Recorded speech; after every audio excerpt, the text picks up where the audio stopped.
Each month, hundreds of cases of rape and sexual assaults are being reported in this country. I therefore declare rape and sexual violence as national emergency.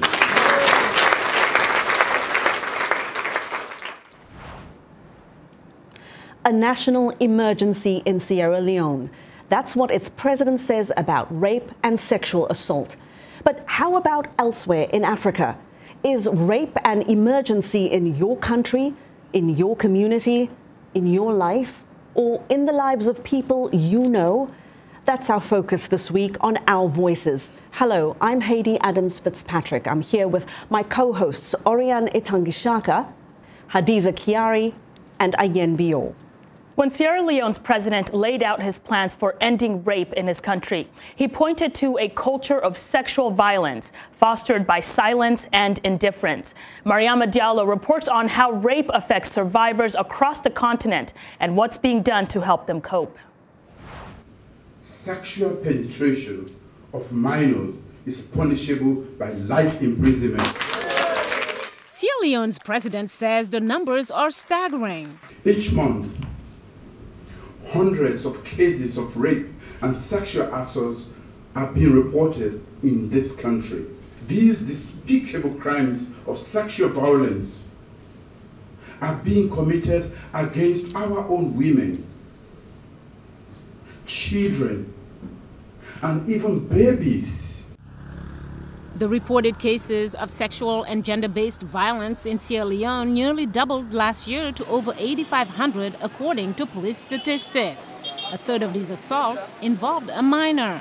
But continent-wide, reliable data on rape cases can be scarce. According to estimates released last year by South Africa's National Statistical Service, nearly 140 out of every 100,000 women in the country were raped in 2016 and 2017. This 35-year-old was on her way to work and the only passenger in a public minibus taxi when she says she was raped by the driver. Most of the time, radio and TV campaigns encourage us to come forward to report rape. But when we come forward, they make us feel guilty for the rape. In Somalia, Fatima and her friend were collecting firewood near an IDP camp in Puntland when 3 men attacked them. I was in month 4 of pregnancy. I miscarried the baby days later. In the DRC's North Kivu, Claudiane was raped twice. When the assailants who broke into my house arrived, they raped me in front of the father of my children. The second time, they raped me in front of my child. These are just a few voices of rape victims. Many don't speak up, says Doctors Without Borders' Margaret Bell. Sometimes the person is blamed themselves for that violent act. Sometimes they feel that they were in the wrong place at the wrong time. There's a lot of, particularly if it's within a family, there's a lot of stigmas around, the trying not to let anybody know. The families want to deal with it themselves. Sometimes the victims are ostracized, particularly if they become pregnant as a result of the rape. Rape has also been a weapon of war. Dr. Denis Mukwege won last year's Nobel Peace Prize for his work with victims of gang rapes during the DRC's conflicts. We had seen a decline in the number of victims of sexual violence around 2011. Unfortunately, these numbers have started to increase again with the resumption of war. His hospital in the city of Bukavu cares for more than 3,500 rape victims a year who often need reconstructive surgery. Mariama Diallo, VOA News, Washington.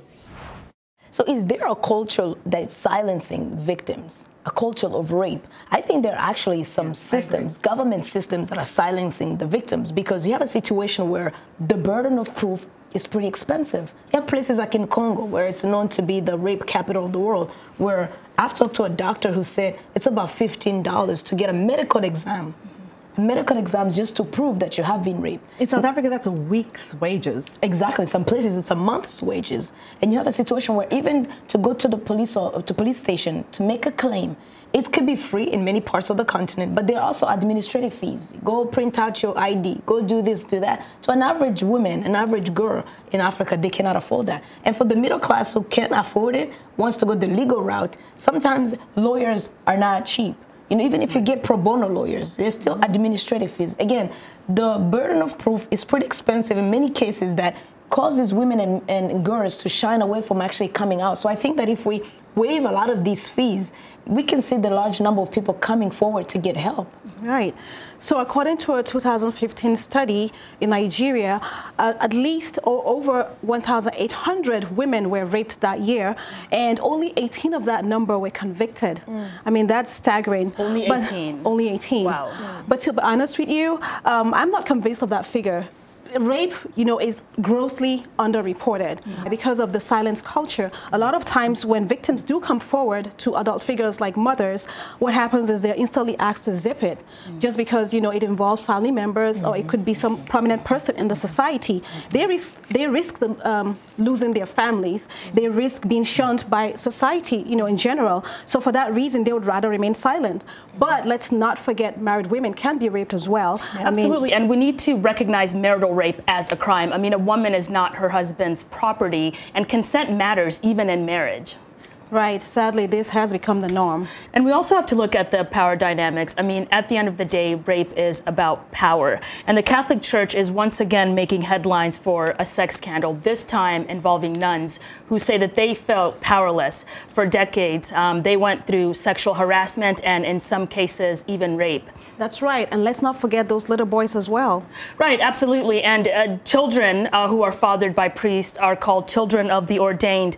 And there's an ongoing case right now where clergy use nuns as sex slaves. And the practice, they say, is so rampant in Africa, where nuns were seen as safe sexual partners, where priests could have sex with them and not contract the HIV virus.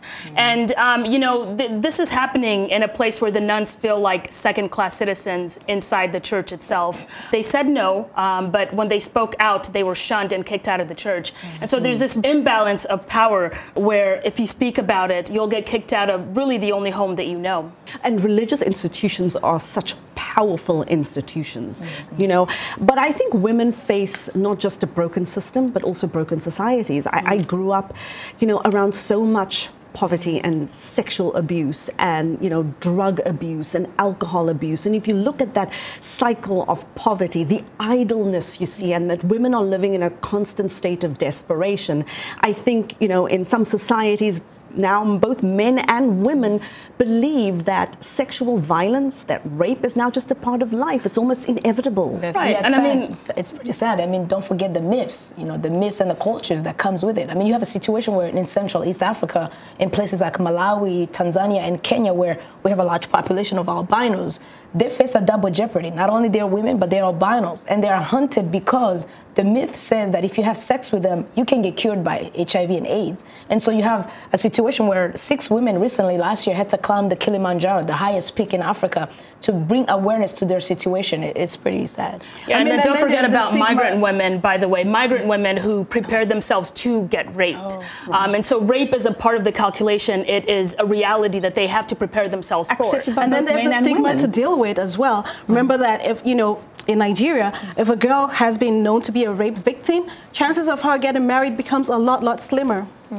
You know, I think we will really start changing this culture of rape when we really change the status of women in our societies, you know, where women can feel safe and confident to come out and come forward and speak up and speak out and really say what has happened to them, and where the shame lands on the perpetrator. That's right. The person who rapes and not the people they rape. You know, they should be bearing the stigma. And, you know, you think you can, you think you can look at these issues through the lens of common sense, but then you meet someone like this guy I came across. His name is Nabi Al-Wahsh, an Egyptian lawyer. He went on national television a while ago and said this about rape. Are you happy when you see a girl walking with half of her bottom showing?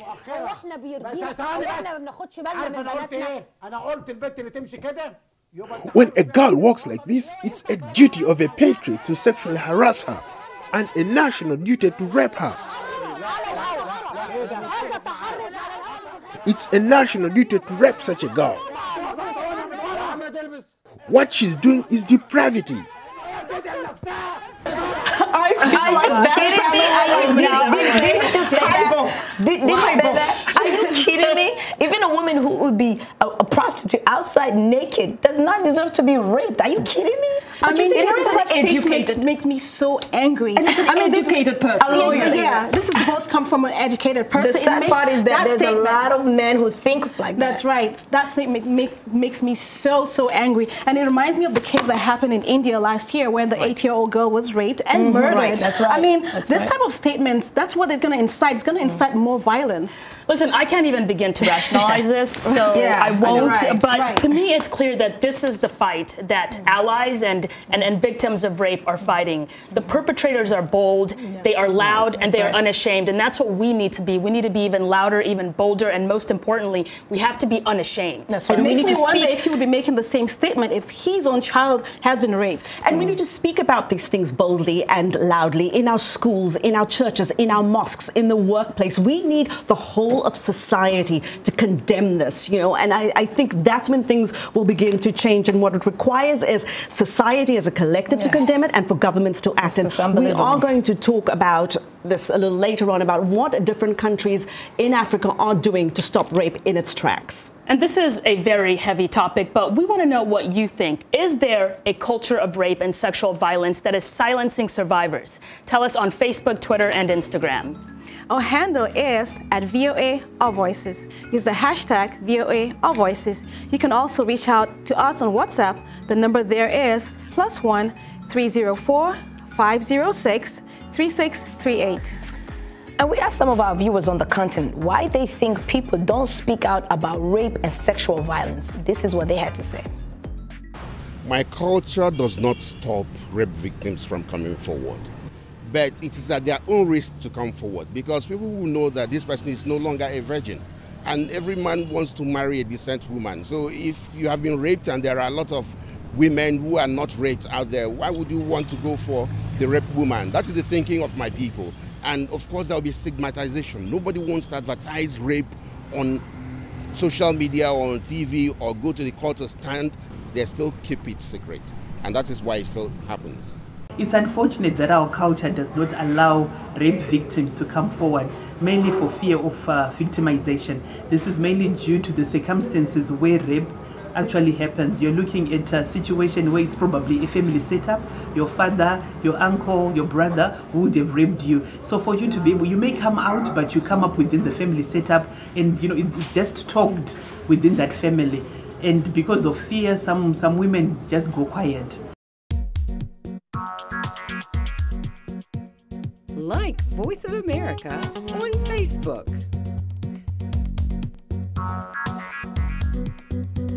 Follow VOA on Twitter.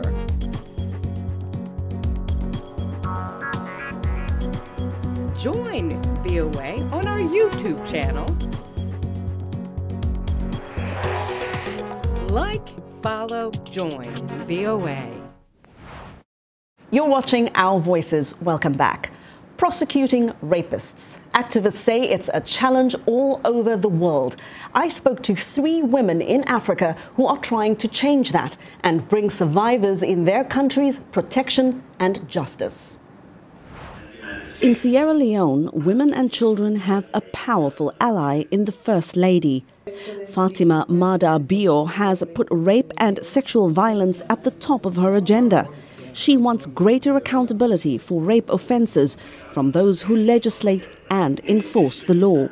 I want the judiciary to also start understanding that a victim cannot be victimized twice. So these are the things I'm trying to see how we can get the judiciary, how we can get Parliament to actually enact these policies and make sure they are implemented and make sure no one should be above the law.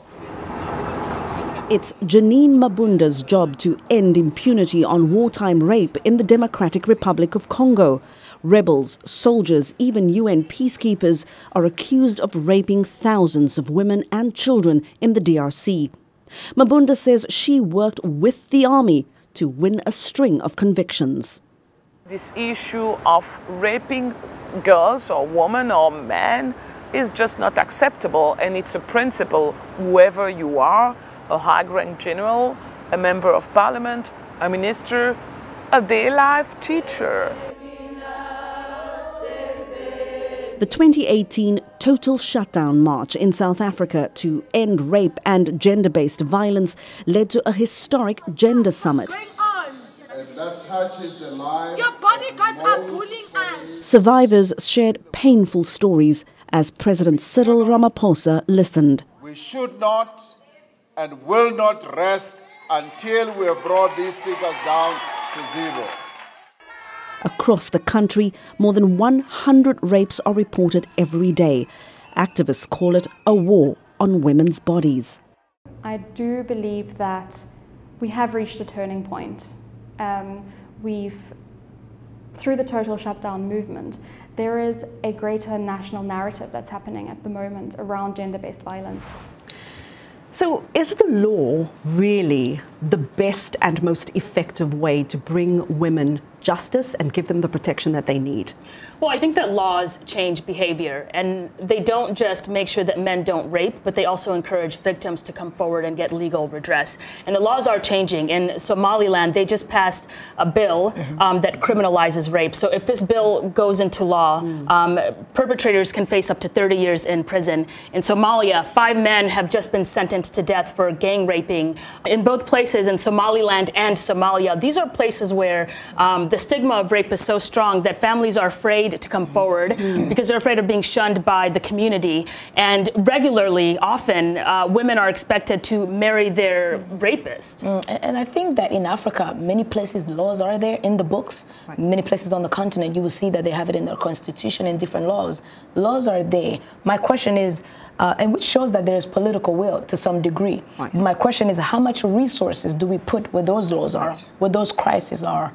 Because I was actually happy to see that the president of Sierra Leone mentioned that all the rape victims, all the sexually assaulted victims will be treated freely at government hospitals. But I also hope that after that we'll also see structural change to support. Now we need the money to be put there. We need the money and we need the structures to change to be able to conform to the new system, to the new culture of not raping. Because, I mean, a place that I know very well is like in Burundi, where a new police unit was created in 2014 that was made up of mostly women that can actually go into communities and deal with sexual assaults on women and on children. And also these police units are known to be talking to NGOs and other different social services that can cater to the victims. And so you see that when you put your money where your mouth is, or when you put your money where your laws are, you actually mean right. That you want results. So I think that it's to the police and to the other different security forces to be able to enforce those laws so that we can see the perpetrators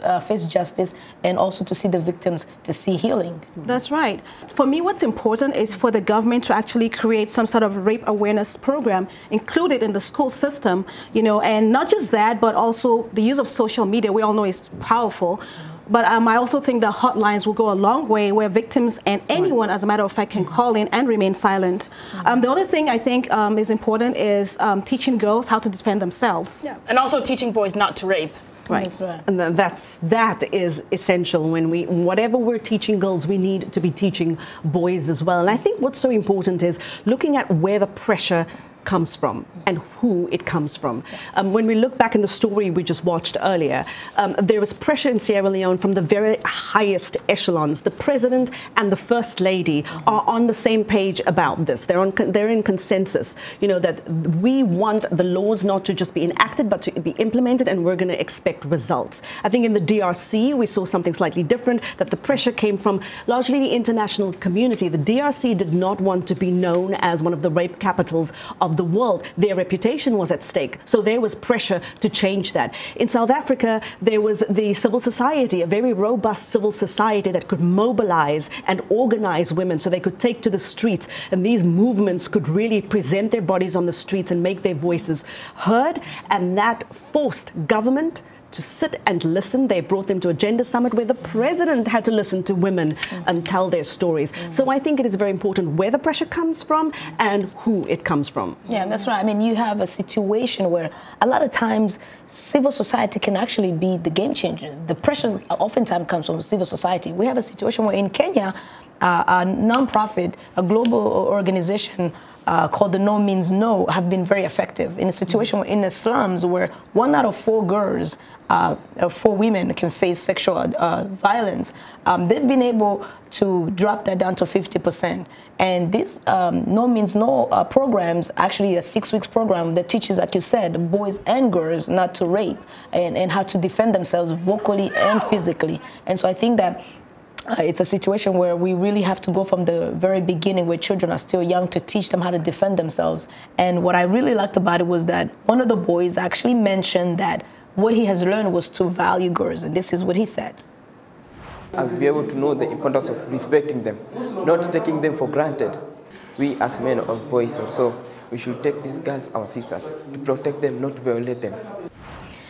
So that's really wonderful how this boy who was in this class was able to learn how to value girls. And I'm sure many other boys were learning that. Sex education is absolutely crucial. We all know that it is a taboo for most families to even speak about it. The only times they actually speak about this is when the girl is getting married. So I think it's really critical for them to have these talks with their daughters. That it's not okay for anyone to touch them, not even their fathers. And of course, what they need to do if that even happens.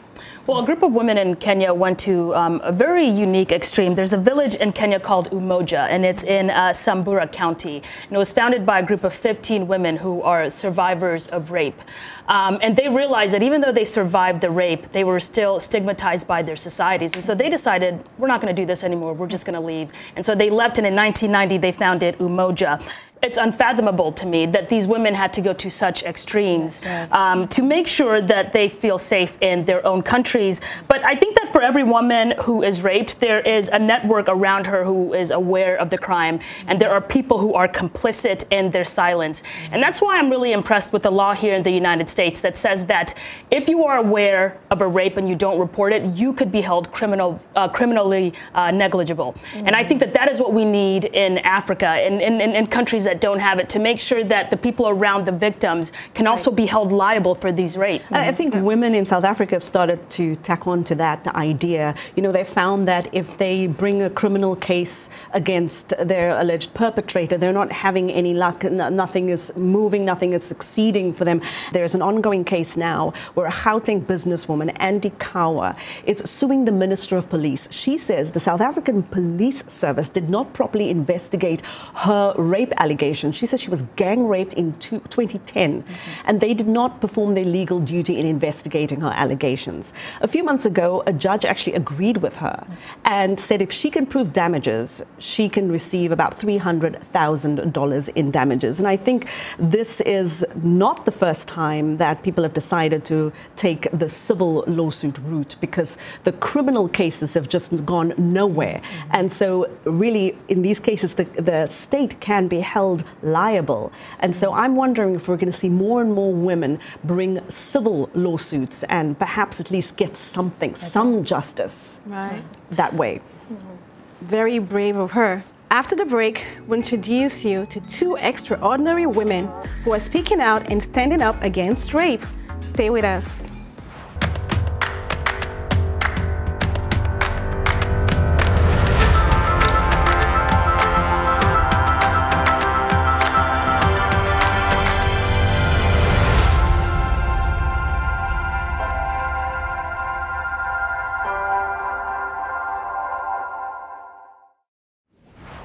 Every day in Africa, women are pushing back against rape, speaking out, standing up for themselves and others. Today, we feature 2 of those sheroes in a segment we call Women to Watch.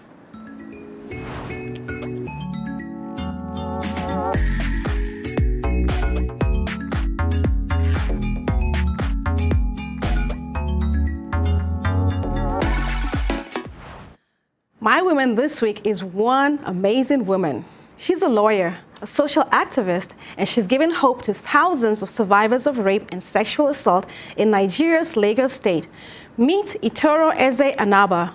In 2013, she opened the Mirabel Center, Nigeria's first sexual assault facility. Mirabel is a safe haven, which also offers survivors medical and legal support. Eze Anaba's work has even received royal attention. Last year, she was honored with the Commonwealth Point of Light Award by the Queen of England for helping sexual assault victims and survivors. Wow, from one queen to another. That's amazing. Right. You know, my woman to watch is Kenyan pastor Terry Gabunga. And ladies, you're going to want to take out your tissues for this one. A few years ago, she didn't show up for her own wedding because she was being abducted and gang raped. For 6 hours, Gabunga was brutalized, stabbed in the stomach, and eventually thrown out of a moving car. Well, 7 months later, she and her fiancé finally got married. But about a month after that, her husband passed away. Doctors also told her she would never conceive because of the stabbing and the damage to her womb. What added to her pain, Gabunga said people would say she was cursed because she had been raped. Well, they were wrong. 3 years later, Terry Gabunga not only found love again, she got married and now has 2 beautiful daughters. You know, this story, I've been reading about it and it is just beautiful. It took me through so many emotions and I cannot help but just admire this woman. Such the an courage inspiring story. and just the comeback that she makes and proving right. people wrong. You know, she's also started God was on her side. Man, and she's also started an organization for rape survivors. You know, they offer counseling and support now for other survivors of rape. And she says she wants to start a halfway house for women and children so they can find their footing and really go about facing the world again. She's also written a book called Crawling Out of Darkness, Crawling Out of Darkness, and it details her ordeal. And she says she hopes to give people just the courage to rise again. Not only did she survive, but she's also helping other people do the same. We need more women like that. Yeah. Well, we know that there's so many other women with incredible stories of survival and activism. If you know a woman to watch, tell us about her on social media. And you can watch our show and see more of our coverage on combating rape at voanews.com. You'll also find the latest news from around the world. We leave you with a quote from Dr. Denis Mukwege, the Congolese gynecologist who won the Nobel Peace Prize last year in 2018 for his effort to end sexual violence as a weapon of war in the Congo. He says rape is not a sexual relationship. It's the destruction of the other. It is to deny the other's humanity. We cannot close our eyes and ears when someone denies and challenges another's humanity. And that is our show this week. And here is to every survivor of rape and sexual violence. From all of us here on Our Voices, thank you so much for watching. We'll see you again next time. Goodbye.